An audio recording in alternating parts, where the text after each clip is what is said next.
Bienvenidos. En esta oportunidad estaremos hablando sobre el método o modelo empírico-analítico. Pero, ¿de qué se trata este modelo? Pues entendemos como modelo empírico-analítico a una de las formas para explicar el procedimiento científico. En específico, este modelo se basa en la experimentación y la lógica empírica, además de la observación de fenómenos y su investigación estadística. Este método es el más extendido en el campo de las ciencias sociales y las matemáticas. Estos procedimientos permiten, a través de métodos prácticos y diversos medios de análisis, revelar las interacciones fundamentales y las propiedades originales del objeto de análisis disponible para la percepción sensorial perceptiva. Su funcionalidad, comprobada y efectiva, destaca el acceso a campos explorados o aquellos en los que sobresale el análisis detallado. Para profundizar más en este modelo, primeramente debemos hablar de sus características, las cuales podemos clasificar en 5 grandes rasgos: la hipótesis realista, el monismo metodológico, el modelo explicativo causal, la explicación estadística y el avalorismo. La hipótesis realista tiene como propósito la representación objetiva de la realidad basada en la observación de los aspectos cotidianos que brinda la vida. El realismo propone una solución al problema sustancial de la actividad de las ciencias sociales, siendo esta la consecuencia de una concepción de la objetividad del conocimiento que se manifiesta desde el comienzo del pensamiento occidental. Dicho esto, en la historia de la epistemología occidental, el concepto de objetividad presupone una concepción dual de los términos de sujeto y objeto del proceso cognoscitivo. En términos empírico-analíticos realistas, la verdad se ubica en los objetos materiales contingentes y la objetividad del conocimiento, y consiste en construir teorías que se ajusten a la realidad objetiva. A raíz de esto, podemos citar las palabras de Damiani. Alcanzar la verdad significa aprender el objeto en su estructura y representarlo conceptualmente. La objetividad sería resultado de un esfuerzo por reproducir teóricamente las estructuras de la realidad mediante la ayuda de construcciones parecidas lo más posible a las estructuras de la realidad social. El monismo metodológico. El monismo trabaja para dar un tratamiento epistemológico a cualquier fenómeno, es decir, basado en datos precisos. Esto significa fundamentar los estudios en procesos de deducción lógica sustentados en hechos comprobables, como las probabilidades y mediciones cuantitativas. Según Damiani, Rodner expresa: mantener que las ciencias sociales son metodológicamente distintas a las ciencias no sociales es mantener no solo el punto de vista de que las ciencias sociales utilizan técnicas de investigación diferentes, sino más bien mantener la sorprendente opinión de que las ciencias sociales requieren de una lógica de investigación distinta. Más aún, mantener semejante punto de vista equivale a negar que todas las ciencias se caracterizan por una lógica de investigación común en lo que respecta a la aceptación o rechazos de hipótesis o teorías. El modelo de explicación causal. Este método es, como hemos visto, el hipotético inductivo cuyo objetivo es el descubrimiento de leyes generales hipotéticas y predictivas que subsuman los acontecimientos y los hechos particulares. Ocupa en él un lugar prominente no solo como base analítica y organizadora de la realidad, sino como motor del progreso científico. Mediante el método explicativo del tipo causal podemos aclarar la naturaleza de cualquier acontecimiento singular o general a través de la subsunción de tal acontecimiento en un conjunto de leyes y teorías. Siguiendo ejemplo, tales condiciones del modelo son: A. El explanandum debe ser la consecuencia lógica del explanans. B. El explanans debe contener leyes generales y estas deben ser realmente efectivas en la derivación del explanandum. C. El explanans debe poseer algún contenido empírico. Y D. Juicios que conforman el explanans deben ser verdaderos. Pero, ¿qué es el explanandum y qué es el explanans? Pues el explanandum significa un enunciado que describe el fenómeno a explicar. Un explanandum es la explicación que se está dando a ese fenómeno. Según Nagel, todas las explicaciones en uso de la ciencia son el resultado de generalizaciones estadísticas más o menos aproximadas. El modelo de explicación se caracteriza como un modelo cerrado de razonamiento lógico-deductivo. La explicación estadística. La estadística empírica es una forma de expresar matemáticamente si dos grupos son o no diferentes dentro de una muestra o si dos variables tienen diferencias dentro de un mismo grupo, y esas diferencias no son debidas a factores aleatorios. Se comprende que una buena práctica estadística depende de sólidos fundamentos teóricos y que los avances en la teoría estadística se inspiran muchas veces en problemas formulados en el terreno de las ciencias empíricas. Alrededor de 1810, Carl Friedrich Gauss derivó la forma de la función de distribución de probabilidades, que lleva su nombre, que es la función normal o gaussiana, con el propósito de caracterizar los errores asociados con observaciones astronómicas. Por su parte, Francis Galton y Carl Pearson formularon a finales del siglo pasado los conceptos estadísticos de correlación y regresión para responder a problemas surgidos en investigaciones biométricas y genéticas. La teoría estadística proporciona un amplio espectro de esquemas metodológicos bajo los cuales pueden formularse las hipótesis. Así, se dispone de los métodos de estimación puntual y por intervalos. El estadístico no solo debe seleccionar el esquema más apropiado al objetivo de la investigación, sino que también debe formular las hipótesis en términos de los modelos planteados en la etapa anterior, incorporando en lenguaje estadístico toda la información pertinente. Debe además deducir consecuencias de las hipótesis que sean contrastables con evidencia empírica. Los investigadores en las ciencias empíricas son generalmente muy conscientes de la relevancia de la intervención estadística en esta fase. Conjuntamente con el estadístico, el investigador selecciona el modo de obtener datos, ya sea en forma de observaciones sistemáticas sobre una muestra de la población estudiada o mediante el establecimiento de diseños experimentales bajo condiciones controladas y definidas. En la fase final de toda investigación se tiene que responder a preguntas tales como: ¿es conveniente la investigación en cuanto a la plausibilidad de las hipótesis formuladas? ¿Fue suficiente y consistente la evidencia obtenida en el transcurso de la investigación? ¿Es necesario plantear la obtención de nuevos datos para confirmar o rechazar decisivamente las hipótesis? ¿Han aparecido sugerencias de nuevas relaciones entre las variables o de nuevas hipótesis sobre el fenómeno estudiado? ¿Los nexos entre las variables pueden sustentar algún tipo de explicación causal o son meramente asociaciones superficiales? A través de las herramientas estadísticas, el investigador debe estar preparado para responder a todas estas preguntas. El avalorismo. La ciencia social internacionalmente valorativa contiene implícitamente dos tipos de valoraciones: valoraciones de significado y de importancia de los objetos de estudio seleccionados sobre otros posibles, y valoraciones metodológicas, epistemológicas y ontológicas. Cuando escogemos un método naturalista para alcanzar la objetividad cognoscitiva en las ciencias sociales, estamos suponiendo, en primer lugar, que la objetividad del conocimiento social es realizable, es un valor y que puede alcanzarse con una metodología naturalista, preferible a otras. Toda orientación en las ciencias sociales, como reflexión, tiende a objetivos cuyo valor está sometido a la historia. El avalorismo se trata de una concepción de que la ciencia debería estar libre de cualquier valor propio del científico, es decir, que ésta debería ser objetiva. Así podemos hacer un paralelismo entre concepto de inmaterial y material, siendo estos respectivamente con el primer y segundo punto del avalorismo. En este caso, Durkheim también hace énfasis en separar lo que debería ser una ciencia social según las concepciones de un científico de lo que en realidad es. El comienzo del modelo empírico analítico de investigación en sociología. Emile Durkheim. Emile Durkheim fue considerado el padre de la sociología, ya que aportó elementos como la investigación cuantitativa para defender sus estudios. También logró que la sociología fuera una ciencia académica.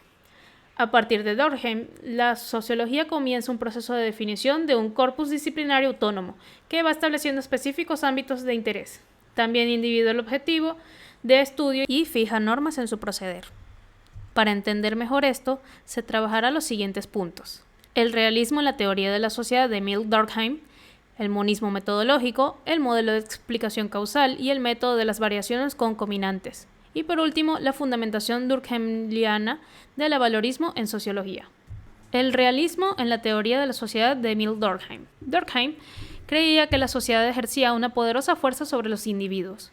Las normas, creencias y valores de las personas conformaban una conciencia colectiva o una forma compartida de entender y desenvolverse en el mundo.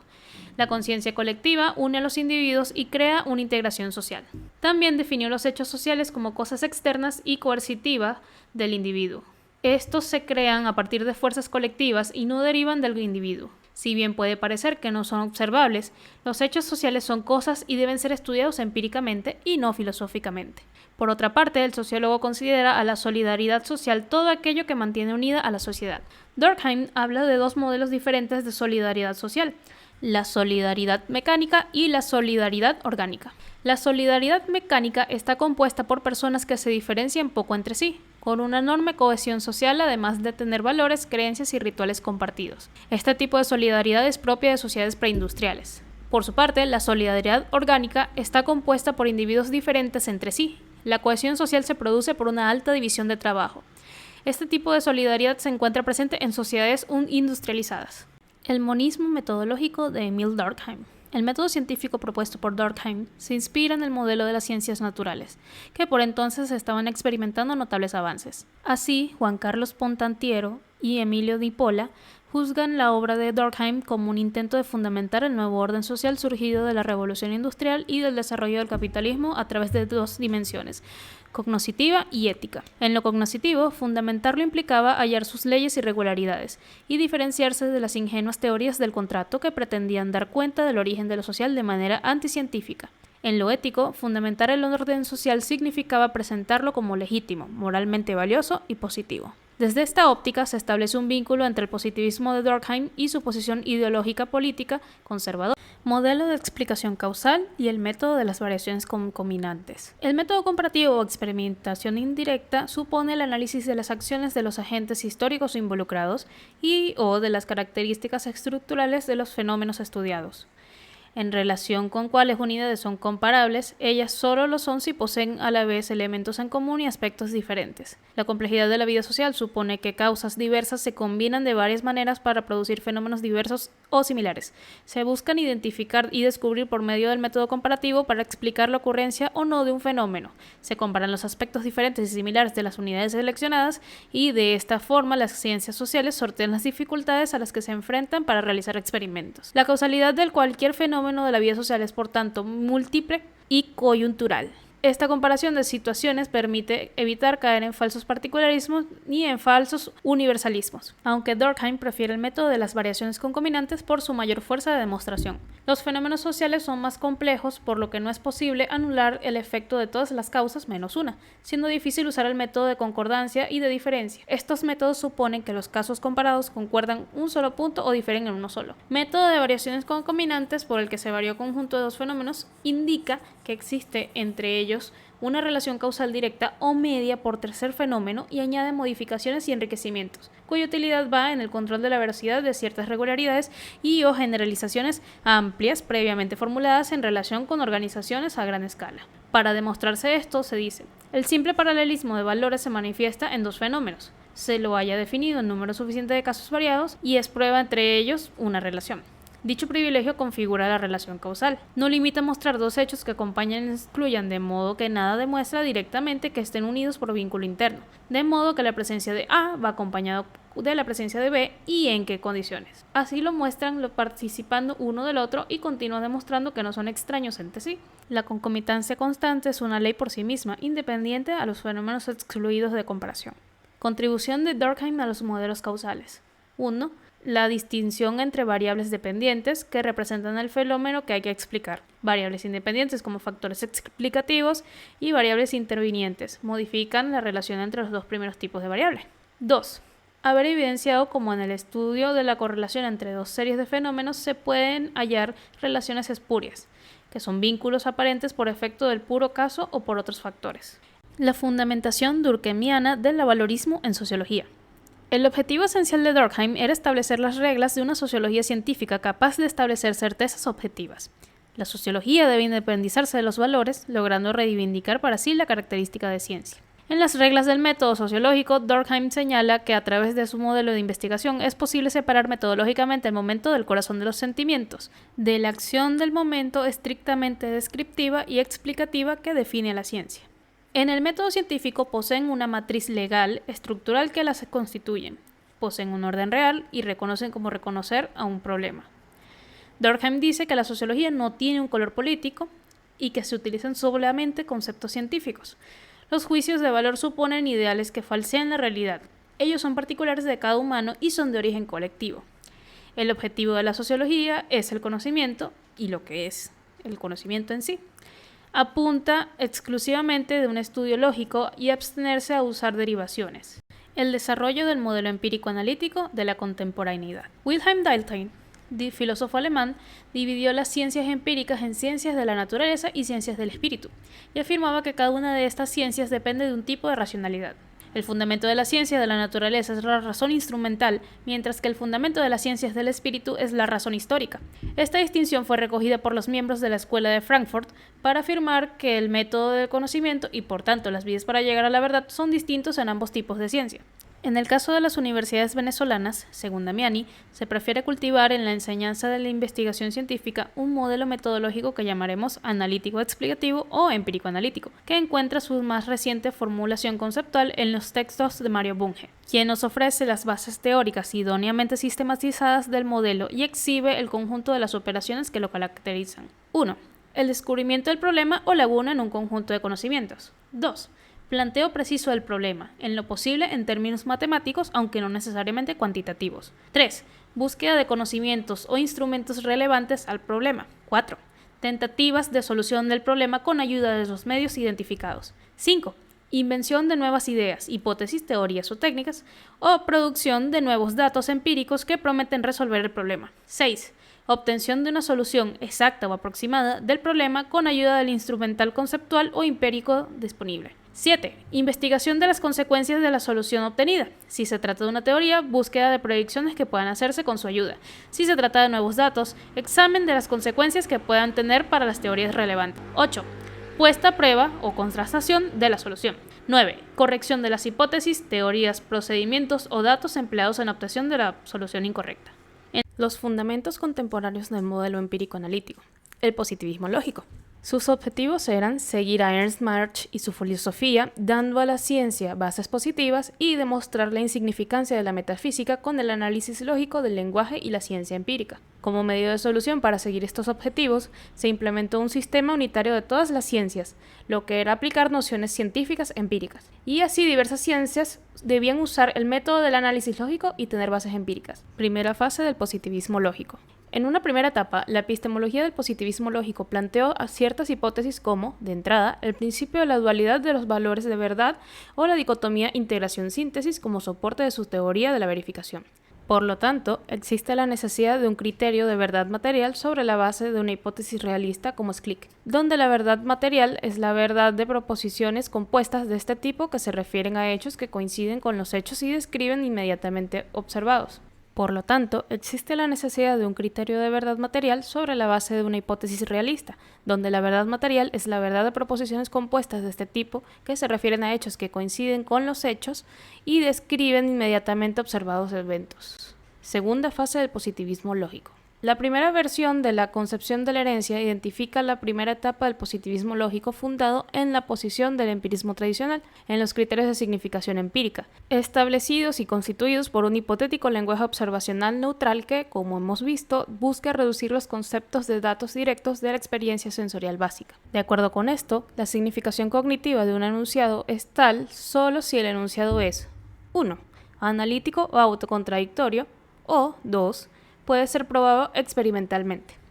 En la segunda etapa que caracteriza el positivismo lógico, el modelo empírico-analítico es uno de los primeros modelos que implementó la idea de una ciencia social práctica en el cual las conclusiones se hicieran a través de métodos de investigación como la observación, experimentación y verificación, en lugar de ser más filosóficos. Además de ser útil en la sociología, también se utiliza en otros campos de las ciencias sociales, como este sería el caso de la antropología o en ciencias descriptivas. Para un investigador social, utilizar este método es de gran importancia, puesto que ayuda a avalar sus puntos de vista y al momento de exponerlos, hacerlo con base. Como hemos visto, uno de los personajes importantes que utilizaron este medio fue Durkheim, como pionero en la sociología, fijando el objetivo de la misma y normas a proceder. Durkheim, además, es uno de los personajes emblemáticos por sus postulados, teorías y uso de métodos, puesto que el desarrollo de este método ayuda a que los resultados de los estudios tengan más objetividad y veracidad, para resultados más cerca de la realidad o empíricos, sin dejar de lado el hecho de que también expuso dos modelos diferentes a la solidaridad social. De igual manera que este prefiere el método de las variables concominantes. Otro aspecto importante fue el objetivo del análisis lógico. Este buscaba demostrar la insignificancia de la metafísica y convirtiéndose en ley universal para lograr hipótesis que nos ayudasen a crear primeras suposiciones lógicas.